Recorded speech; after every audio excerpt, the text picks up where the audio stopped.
Hey, what's up, lightboltjoe here. Today we're going to discuss the 2025 Netflix original film, Nonnas, about 2 hours long. Vince Vaughn is in this, Susan Sarandon, Linda Caravelli is in this, Joe Manganiello is in this. A bunch of people are in this film. This is based on a true story. Main character's name is Joe. His mom had just passed away from cancer, and his best friend Bruno, Joe's Manganiello's character, and they're hanging out and they're trying to figure out what to do next, right? And Bruno's wife is there as well.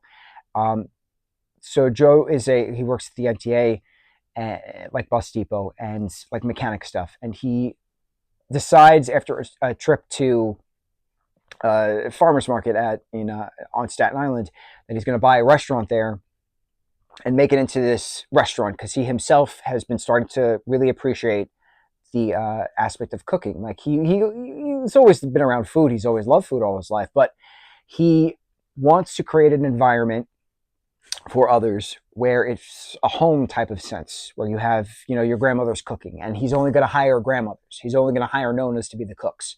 And that's the gimmick. That's the quiche of the quiche, the zhuzh of the kitsch. That was the word I was trying to think of, kitsch. That's the kitsch of this project. How do you make a restaurant, A, be successful if you've never owned a business before, and B, can you hire only grandmothers to then be the cooks, and can they make their famous dishes, to the family broad for all to eat? Very kind of interesting concept, right?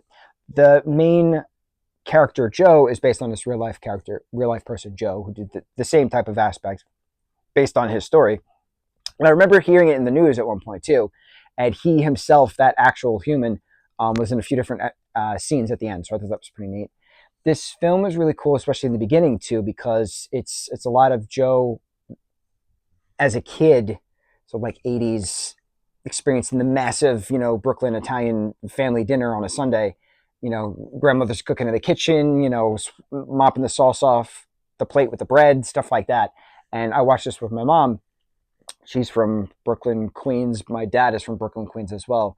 Both moved from both parts.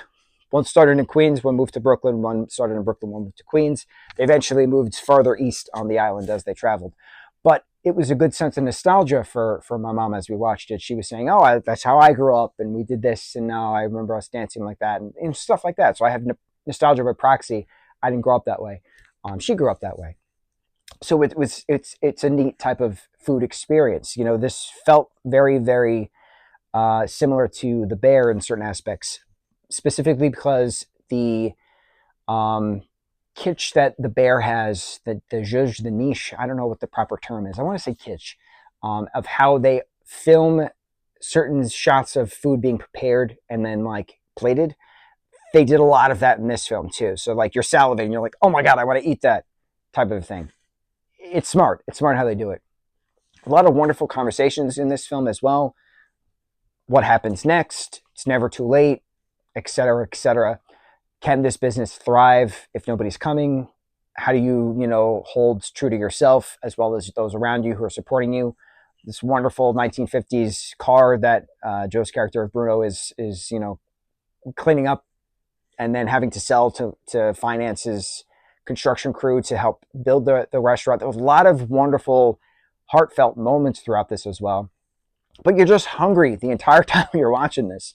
That is a very well done project. I would have shaved off couple scenes, minutes, just because a lot of scenes felt like a little longer than they needed to be. But overall, I thought the pacing was great. I thought the story overall was wonderful. This is a very well done hug of a film. Very warm type of feeling of a film. Known as 2025, trending on Netflix. On to the next review.